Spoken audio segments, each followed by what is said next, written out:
karena kalau daya tahan kita menurun, jangankan COVID, penyakit lain pun bisa masuk.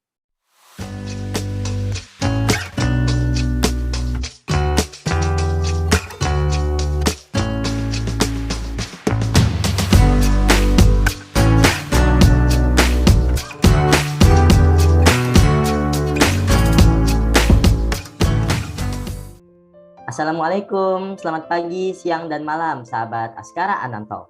Berjumpa lagi nih di Askara Ananto Podcast episode kelima. Bersama saya, Ferdi Kazazai Haki, dari tim Logi Forkasi, sebagai host podcast pada episode kali ini, yang akan menemani kalian selama beberapa waktu ke depan untuk membahas topik tentang COVID-19. Hari ini saya tidak sendirian loh, sahabat Ananto. Saat ini saya sedang ditemani oleh narasumber yang sangat spesial dari RSUD Ciracas, yaitu Ibu Dr. Agustina MKM. Halo Bu Dokter, selamat pagi. Halo, selamat pagi. Assalamualaikum anak-anak. Waalaikumsalam. Gimana kabarnya nih Bu Dokter? Alhamdulillah, sehat. Ferdi dan teman-teman sehat ya? Alhamdulillah sehat juga. Luar biasa sekali nih ya Bu Dokter. Saat ini sedang ada kesibukan apa saja nih Bu Dokter? Oh iya, jadi Ibu mungkin lebih baik perkenalkan diri dulu ya. Oh iya, Kan betul sekali. sudah pepatahnya tak kenal maka tak sayang ya. Jadi Iya, betul. Ibu bertugas di RSUD Ciracas sebagai Kepala Seksi Pelayanan Medik dan Keperawatan. Nah, tugas sehari-hari Ibu ya menjamin pelayanan terhadap pasien-pasien di RSUD Ciracas lancar dan aman. Karena keselamatan pasien itu adalah tujuan utama dari rumah sakit. Dan kesibukan Ibu saat ini biasanya hari Sabtu nggak masuk, sekarang masuk. Itu dalam rangka persiapan akreditasi rumah sakit. Nah, jadi akreditasi rumah sakit itu wajib dilakukan setiap rumah sakit secara berkala untuk menjamin mutu pelayanan sebuah rumah sakit. Harus terstandar secara nasional. Begitu, Ferdi. Oh, begitu ya Bu Dokter. Berarti Bu Dokter benar-benar sibuk banget nih. Ya, enggak lah. Tapi untuk SMP 216 apa sih yang enggak? Semua bisa. Ibu sisihkan waktunya ya. Iya, Siap bagus banget. Nah, pada kesempatan kali ini kita akan membahas topik yang sangat menarik nih Bu Dokter, yaitu tentang COVID-19. Berbicara tentang COVID-19, kira-kira apa sih yang dimaksud dengan COVID-19 ini Bu Dokter, dan apakah berbahaya? Mungkin sebagian dari sahabat Ananto masih ada yang belum paham banget nih Bu Dokter, karena kalau dilihat dari kebanyakan orang masih terlalu santai untuk menanggapi kasus-kasus seperti ini. Ya, baik. Jadi walaupun saat ini COVID sudah makin melanda ya grafiknya, angka kejadiannya, tapi kita harus tetap prokes karena belum usai ya, pandemi belum dinyatakan sudah selesai oleh pemerintah. Jadi iya, COVID itu kan COVID-19 ya, singkatan dari Coronavirus Disease 2019. Nah, jadi munculnya di tahun 2019, makanya dinamakan COVID-19.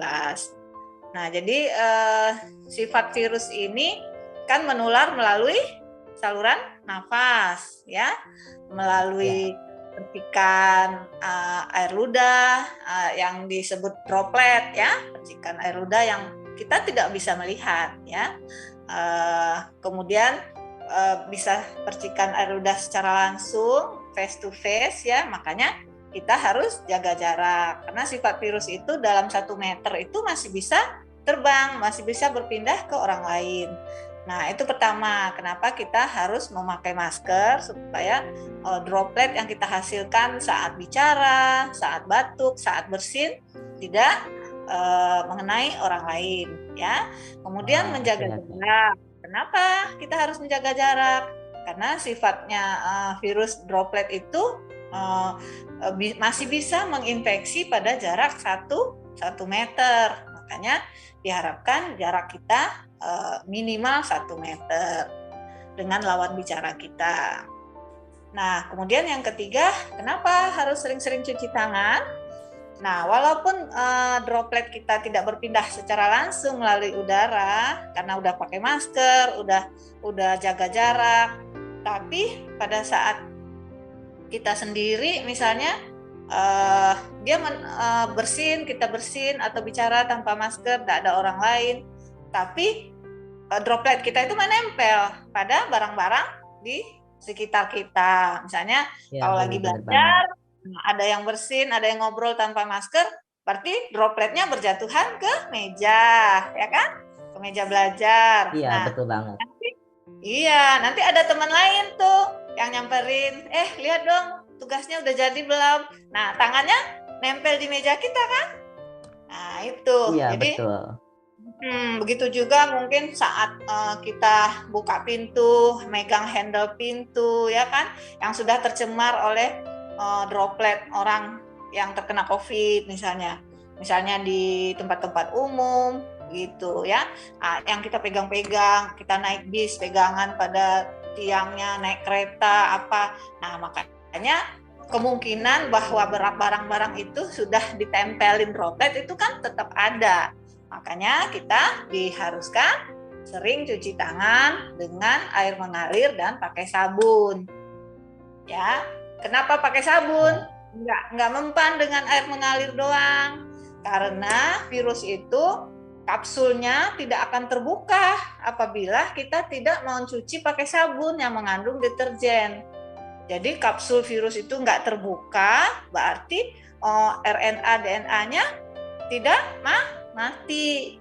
Nah, makanya dianjurkan tangannya pakai sabun. Iya, jadi kapsulnya terbuka dan inti selnya mati hanya dengan sabun yang mengandung deterjen. Itu ya. Oh, seperti itu ya Bu Dokter. Semoga sahabat Askara Ananto sudah paham semua ya.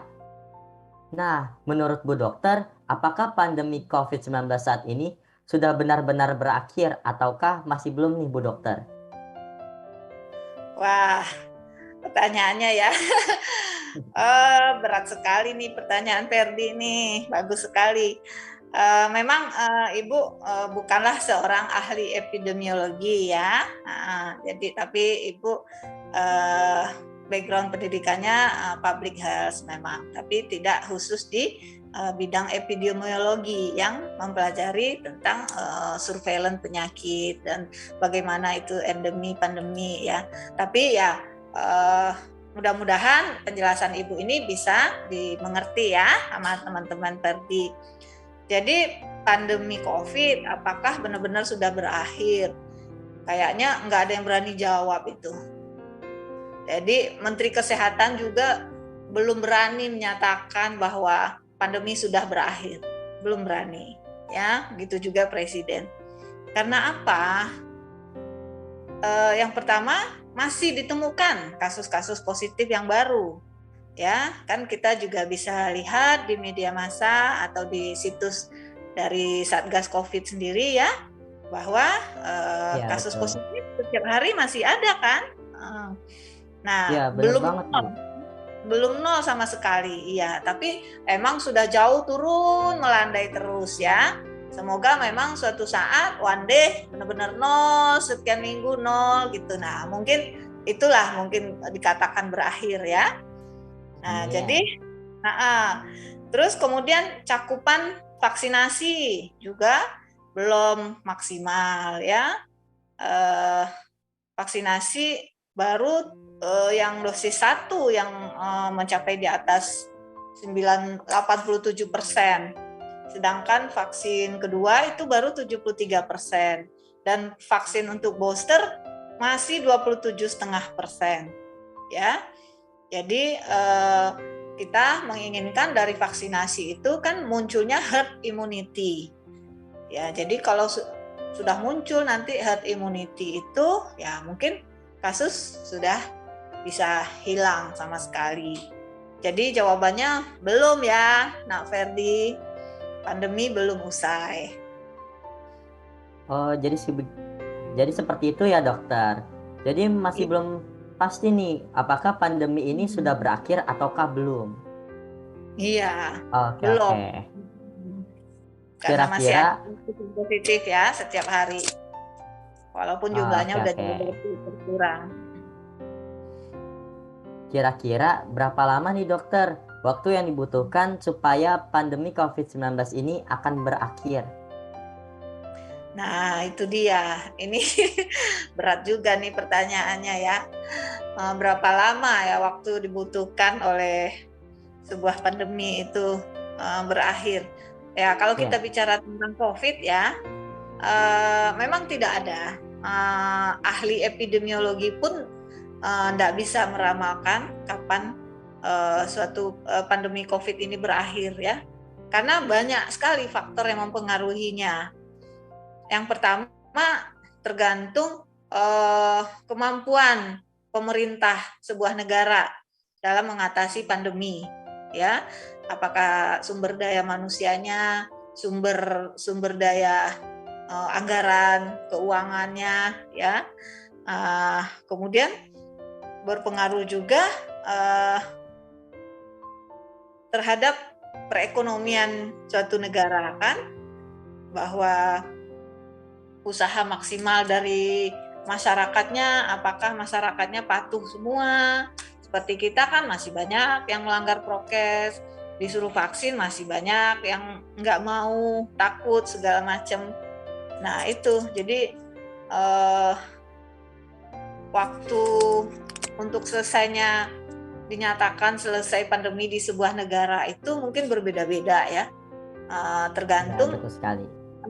Kemampuan negaranya dalam menangani, sudah yakin betul kasusnya sudah tidak ada. Nah, makanya pemerintahnya mengumumkan selesai. Seperti di Indonesia juga waktu dinyatakan bahwa COVID adalah bencana nasional atau dinyatakan pandemi oleh PBB itu kan tertanggal 12 Maret ya. Mungkin masih ingat 12 Maret 2020.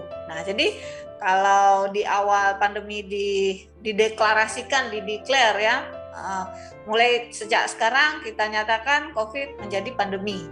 Nah, nanti untuk usainya dideklar juga mungkin ya, bahwa pandemi sudah berakhir, mungkin gitu. Tapi sampai saat ini belum ada satu negara pun dan WHO sendiri ya, Badan PBB yang mengurus tentang kesehatan, yang mendeklar bahwa pandemi sudah berakhir. Itu belum ada. Dan berapa waktu selesainya yaitu tergantung kemampuan negara masing-masing dalam mengatasi pandemi itu dan kemauan masyarakatnya untuk mematuhi prokes. Saya rasa begitu, Ferdi. Oh, jadi seperti itu ya, Bu Dokter. Oke. Betul. Nah, sahabat Askara Ananto, kalau ingin COVID-19 ini cepat berakhir, kita harus selalu menjaga kebersihan diri dan juga lingkungan sekitar kita. Serta jangan lupa ya untuk selalu mematuhi protokol kesehatan juga, sahabat. Menurut Bu Dokter nih, dengan banyaknya vaksin yang telah diberikan sebelumnya, kira-kira apakah nantinya akan tetap berbahaya apabila kita terpapar oleh COVID-19 saat ini? Oke.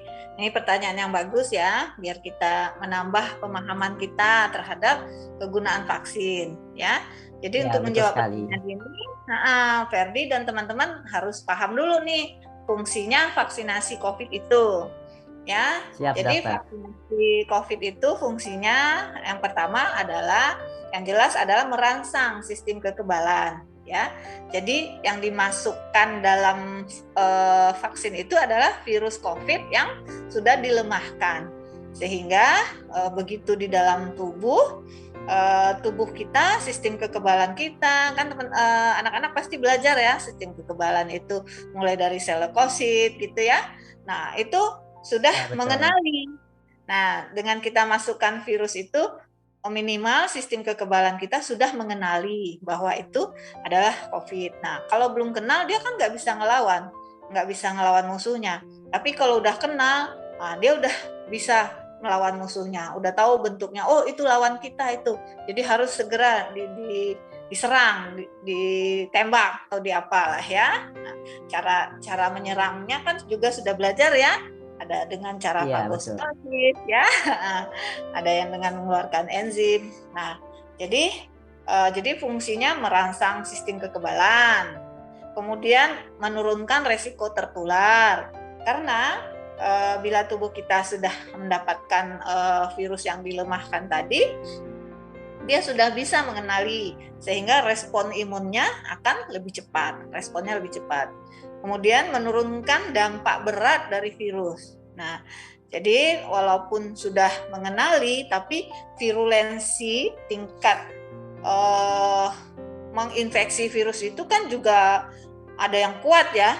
Jadi kalau virulensi virus yang masuk itu lebih kuat dari virus yang lemah yang udah ada di dalam diri kita, berarti kan virusnya tetap masuk. Tapi setelah di dalam tubuh itu akan tetap bisa dilemahkan oleh vaksin yang sudah ada.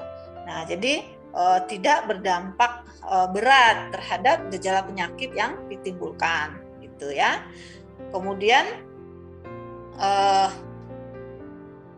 bila sudah mencapai herd immunity, artinya sudah lebih dari 70% penduduk mendapatkan vaksinasi, nah itu juga akan bisa melindungi. Seperti kita membuat pagar betis ya, misalnya supaya tidak masuk serangan dari luar, terus kita saling berpegangan tangan, membuat pagar betis. Ilustrasinya seperti itu ya. Jadi walaupun ada satu atau dua orang yang dalam pagar betis itu fisiknya tidak kuat, tapi karena dengan bersama kan menjadi tetap kuat, sehingga tetap berfungsi melindungi gitu. Jadi vaksinasi itu harus memenuhi di atas 70% jumlah penduduk ya. Kemudian vaksin juga dapat mengurangi jumlah virus yang masuk ke dalam tubuh ya, sehingga jadi maksudnya fungsi vaksin itu menghambat replikasi. Teman-teman adik-adik paham ya, jadi virus itu punya kemampuan untuk mendobelkan dirinya ya, memperbanyak diri di dalam tubuh. Nah, tapi pada orang-orang yang sudah divaksinasi, replikasi virus itu akan terhambat sehingga dia tidak bertambah banyak, sehingga gejala penyakitnya tidak bertambah berat. Nah, jadi masih tetap bisa terkena COVID orang-orang yang sudah divaksin, tapi gejalanya ringan ya, atau tanpa gejala. Seperti yang kita rasakan saat ini, ya kan? Saat ini kan sudah tidak banyak ya, mungkin adik-adik bisa membandingkan pada Juli 2021 ya, Juni-Juli yang kondisinya sangat parah, oksigen tidak ada di mana-mana, kematian tinggi ya, di WhatsApp grup itu hampir tiap hari bisa 2 atau 3 berita kematian, innalillahi atau RIP gitu ya. Nah, tapi alhamdulillah sekarang dengan vaksinasi yang sudah di atas 70% untuk dosis kedua, yang kena tetap ada, yang positif tetap ada setiap hari, tetapi angka kematian sudah jauh menurun ya. Terakhir tuh hanya 14 orang kematian sehari se-Indonesia. Udah sangat kecil sekali. Begitu mungkin, Nak Ferdi. Oh, begitu ya Bu Dokter. Jadi ini andaikan kata seperti kata pepatah ya, bersatu kita teguh, bercerai kita runtuh. Iya, betul sekali. Jadi dengan mengikuti vaksinasi itu kita udah bisa membuat kekebalan komunal ya, kekebalan menyeluruh. Oke. Nah, sahabat Ananto, kalian semua sudah divaksin belum nih? Semoga kalian semua sudah divaksin ya. Dan bagi yang belum divaksin, yuk segera divaksin, karena vaksin itu sangat penting loh.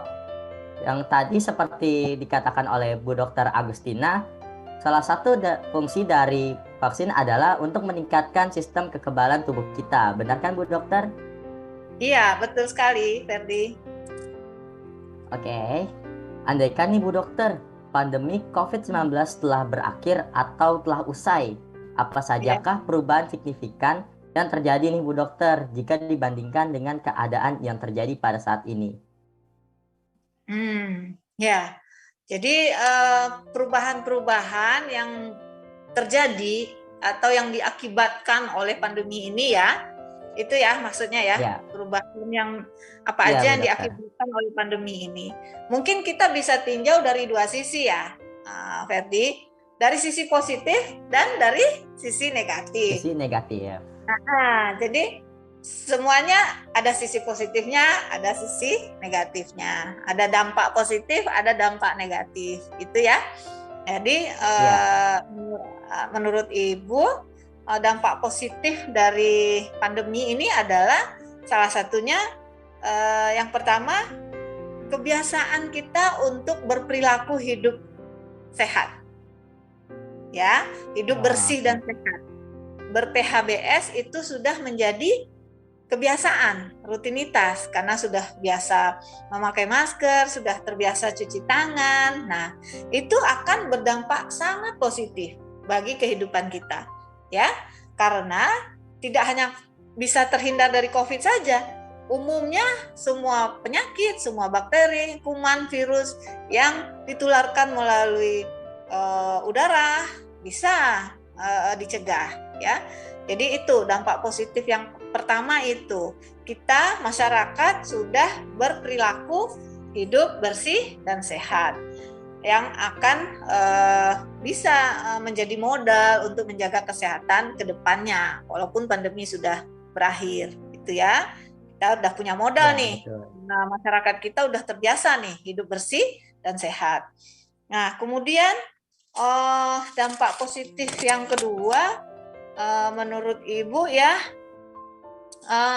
mungkin bumi ya, dari sisi lingkungan hidup, bumi lebih terjaga selama pandemi. Ya, karena apa? Iya, benar. Nah, karena selama pandemi kita lihat jalanan sepi, orang-orang nggak boleh banyak keluar, ya kan? Nah, jadi kendaraan bermotor berkurang kan, Ferdi? Asapnya, CO-nya, ya. Nah, kita paham jadi semua. lebih sejuk itu.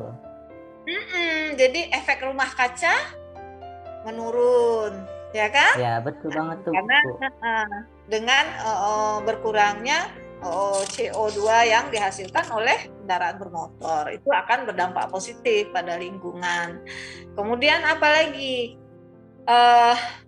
pekerjaan, rapat-rapat bisa dilakukan di mana saja, ya kan? Nah, iya, betul sekali Bu Dokter. Iya, dulu sebelum pandemi kita rapat, harus hadir, harus menempuh perjalanan sekian jam, macet, ya kan? Jadi lebih efisien dalam waktu dan biaya hidup, gitu ya. Jadi saya nggak perlu naik taksi, misalnya saya diundang jadi narasumber ke hotel A, saya biasanya ongkos taksi berapa dong ke sana. Nah, sekarang bisa dari sini saja, ya, contohnya saat ini ya. Jadi itu dampak. Betul. Kemudian orang banyak di rumah, ya kan? Masyarakat banyak di rumah, berarti quality time untuk keluarga juga meningkat, ya, diharapkan ya. Nah, idealnya seperti itu. Tapi kalau justru KDRT yang meningkat, nah itu dampak negatif. Itu bahaya banget ya. Iya, bahaya banget ya. Nah, jadi betul. yang kita harapkan yang efek positifnya ya. Nah, kemudian ada kebiasaan berkebun ya. Kebiasaan berkebun, menanam bunga, ya kan? Pada masa pandemi kemarin itu ya, harga bunga, pendapatan para penjual bunga begitu meningkat, fantastis, ya kan? Kita baca-baca di berita-berita. Nah, itu juga akan berdampak baik terhadap lingkungan. Kemudian usaha kecil dan menengah berkembang, ya kan? Jadi usaha-usaha yang berbasis industri rumah tangga, ya kan, kuliner itu sangat berkembang, ya, sehingga ekonomi kerakyatan bisa meningkat. Kemudian dari kalangan atas, kalangan ilmuwan itu berusaha berinovasi, memanfaatkan teknologi, ya, bagaimana berperan dalam mengatasi pandemi ini. Dan melalui penelitian-penelitiannya dalam menemukan vaksin, dalam membuat alat-alat sederhana yang kayak ventilator, kan? Kalau ventilator yang dibeli dari luar negeri kan harganya ratusan juta. Nah, akhirnya mahasiswa-mahasiswa kita di UI, di Universitas Airlangga berinovasi, berkreasi untuk membuat ventilator yang sederhana, yang tidak perlu dibeli dengan biaya mahal. Nah, itu dampak positif kan? Ya, dampak positif dari sebuah pandemi, ya. Jadi akan lebih berkreasi, lebih inovatif, ya. Kemudian ada lagi dalam meningkatkan lapangan kerja, ya. Berapa banyak aplikasi yang berbasis digital, apa istilahnya, unicorn ya kalau nggak salah, itu bermunculan. Itu bermunculan, meningkatkan lapangan kerja bagi jasa-jasa pengantar itu, ya, kayak ojek online makin banyak, jasa-jasa pengiriman kurir, ya, market apa namanya ya, pasar yang online itulah, kayak Shopee, Tokopedia, begitu ya. Mungkin adik-adik paham. Ya, seperti itu. Nah, itu kan butuh jasa pengantar, ya. Nah, ya, itu kan banget, Bu Dokter. Banyak kan menyerap tenaga kerja, ya. Jadi banyaklah dampak positif. Jadi kata para ulama itu kan, Allah memberikan kesulitan, ya kan? Tapi di balik kesulitan itu ada kemudahan. Hikmahnya. Jadi jadi ada hikmahnya semuanya. Jangan hanya kita anggap ini sebagai cobaan atau murka dari Tuhan atau apa. Tapi kita harus mengambil hikmahnya. Nah, itu dampak positifnya, ya kan, Ferdi? Nah, dampak negatifnya juga banyak, tidak kalah banyaknya. Nah, apa saja tuh Bu Dokter? Nah, contohnya misalnya tingkat pertumbuhan ekonomi secara makro, ya, secara makro itu menurun. Jadi pertumbuhan ekonomi semua negara itu menurun, bahkan ada negara yang bangkrut, ya, yang tidak jeli memanfaatkan peluang-peluang. Kalau alhamdulillah Indonesia ini menjadi 5 negara dengan kekuatan ekonomi terbesar dunia sekarang. Karena alhamdulillah, karena kita dibantu oleh ekonomi mikro, ya, yang bersifat UMKM tadi, yang berbasis industri rumah tangga. Kita banyak terbantu oleh itu. Tapi secara ekonomi makro, ekonomi global, itu semua negara merasakan dampak, turun semua, ya, daya beli turun gitu, ya. Nah, kemudian dampak yang negatif yang lain, anggaran negara itu banyak tersedot ke penanganan COVID. Nah, jadi anggaran untuk misalnya lagi pembangunan kereta cepat, pembangunan infrastruktur, pembangunan jalan tol, jadi di stop dulu nih. Anggarannya dialihkan dulu ke beli alat-alat kesehatan, beli obat, beli vaksin. Ya, paham ya? Betul. Nah, jadi paham, Bu Dokter. Jadi pembangunan sektor lain menjadi agak terkesan macet karena anggaran banyak tersedot oleh sektor kesehatan. Nah, kemudian pembiayaan program kesehatan misalnya banyak tersedot oleh COVID. Sementara penyakit yang lain tidak begitu tertangani. Apalagi banyaknya rumah sakit.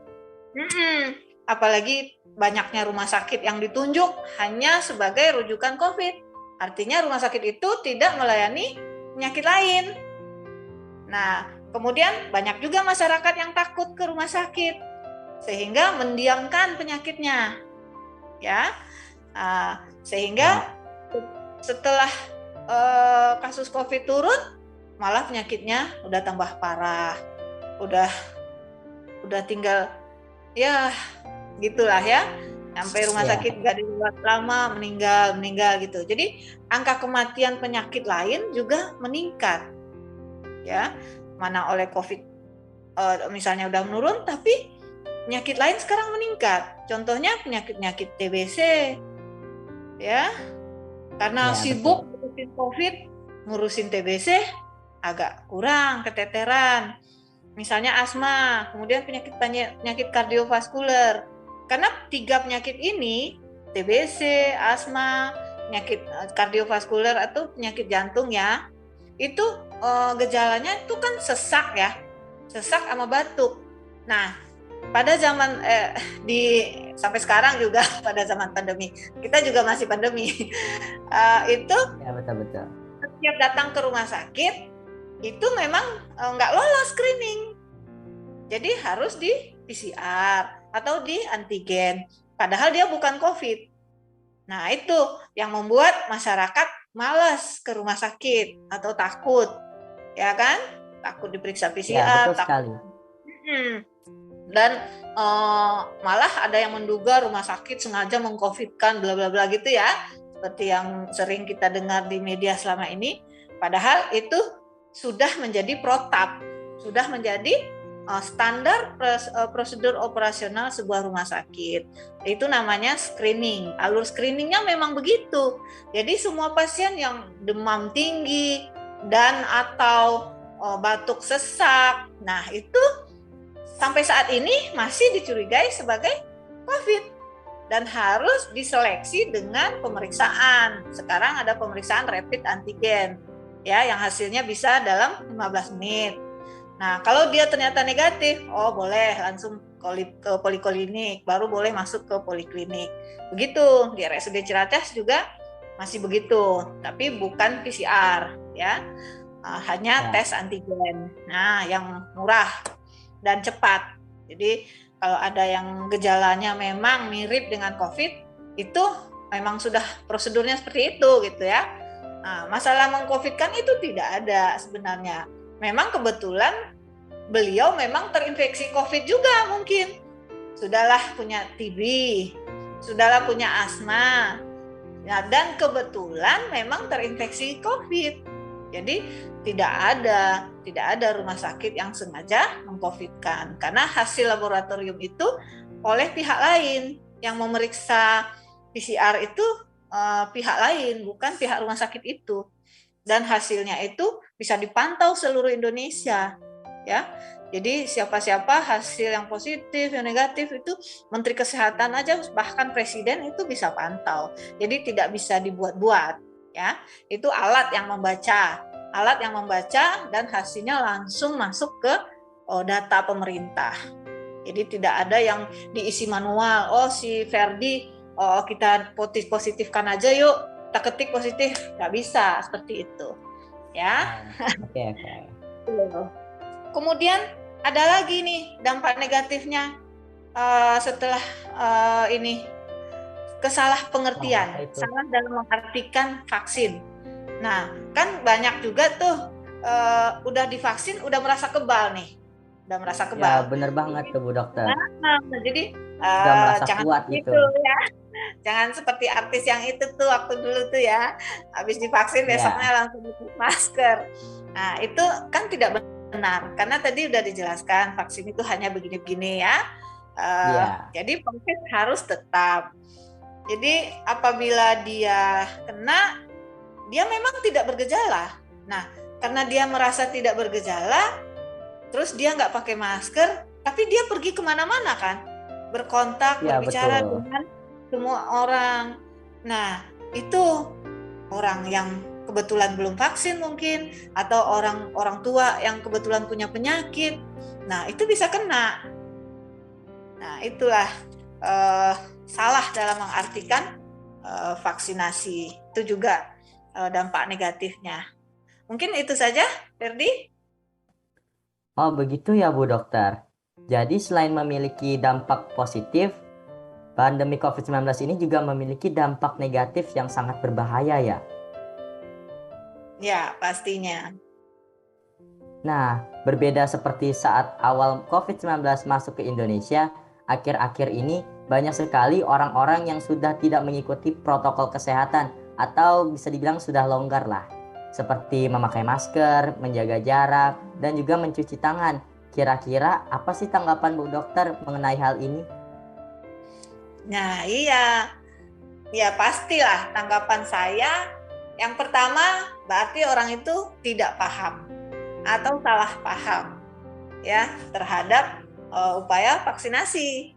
Jadi menganggap kalau udah divaksin, apalagi udah di booster, sudah nih beres, pandemi selesai.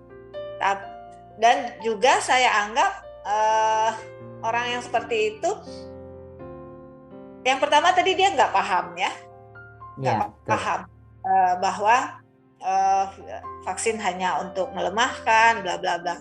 Yang kedua, apabila dia paham, tapi dia masih tetap mengabaikan prokes, berarti tanggapan saya dia adalah seseorang yang egois.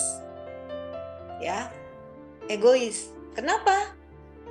Karena walaupun dia misalnya sudah vaksin, walaupun kena tidak akan bergejala, tapi bila dia berkontak dengan orang lain, seperti yang saya katakan tadi, mungkin kakeknya, neneknya, yang punya penyakit, yang disebut punya komorbid tadi, itu akan tetap bisa kena, ya, dan mungkin akan lebih berat dan fatal. Nah, itulah orang-orang yang saya sebut egois tadi. Hanya mementingkan dirinya sendiri. Jadi, gue kan udah kebal, ya kan? Tapi dia tidak menginginkan dampaknya terhadap orang lain gitu ya. Kemudian ini nih, kalau untuk siswa-siswa nih kayaknya ya dia belum bisa mengimplementasikan pelajaran PPKN-nya ya. Berarti ya, betul banget tuh Bu Dokter. Nggak bisa mengimplementasikan nilai-nilai cinta tanah air. Kalau menurut Ibu ya. Kenapa? Kalau perilakunya masih seperti itu terus, maka kasus-kasus positif akan tetap ada. Sehingga negara kita nggak pernah terbebas dari pandemi ini. Itu. Jadi itu, menurut tanggapan Ibu ya, orang yang sudah mengabaikan prokes, pertama dia mungkin tidak paham atau salah paham terhadap vaksin. Atau kalau paham tetap aja berbuat begitu, berarti dia egois dan tidak bisa mencintai tanah air ini dengan sepenuh hati. Tidak ingin negaranya berubah menjadi baik. Gitu, Ferdi. Jadi seperti itu ya Bu Dokter. Terima kasih atas tanggapannya. Wah, ternyata pembahasan ini sangat menarik ya Bu Dokter dan juga sahabat Askara Ananto. Mulai dari pengertian tentang COVID-19, lalu juga bahayanya, dan juga apa saja sih dampak yang diberikan terhadap lingkungan sekitar. Dan juga tidak terasa nih sahabat Ananto, ternyata kita sudah berada di penghujung acara. Sayang sekali ya Bu Dokter. Padahal topik ini benar-benar seru banget nih buat dibahas lebih dalam lagi. Ya, tapi karena berhubung dengan keterbatasan waktu, mungkin di lain kesempatan kita bisa mengundang kembali Bu Dokter sebagai narasumbernya. Oh iya Bu Dokter, yang terakhir nih, apa pesan Bu Dokter untuk kami semua para siswa-siswi agar terhindar dari COVID-19? Ya, baik. Jadi ini closing statement ya dari Ibu ya. Ya, betul. Yang pertama, vaksinasi. Ya, sudah semua belum? Ya, 2 kali. Sudah. Nah, untuk umur kalian ya yang di atas 12 sampai 18 itu harus 2 kali karena memang program booster untuk kalian belum ada. Ya. Kemudian nanti apabila ada booster ya harus wajib sampai 3 kali. Kemudian yang kedua, prokes tetap harus dilaksanakan seperti di kelas ya. Masker ya, hanya boleh dibuka saat makan, dan kalau bisa saat makan itu jangan berdekatan karena takutnya nih saat makan kalau bareng-bareng tetap aja ngobrol, tetap aja ketawa, ya kan? Selain bisa menyebabkan keselak ya, bisa juga dapat virus ya, karena waktu makan kita nggak mungkin pakai masker.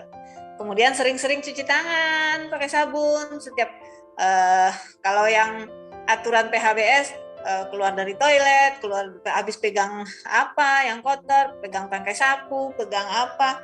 Nah, sekarang pokoknya setiap habis dari luar, dari toilet, dari mana, pegang mading pun, ya, pegang gagang pintu pun, ya, betul. harus cuci tangan, pakai sabun. Ada kan di sekolah ya, wastafelnya di setiap lantai? Ada Bu Dokter.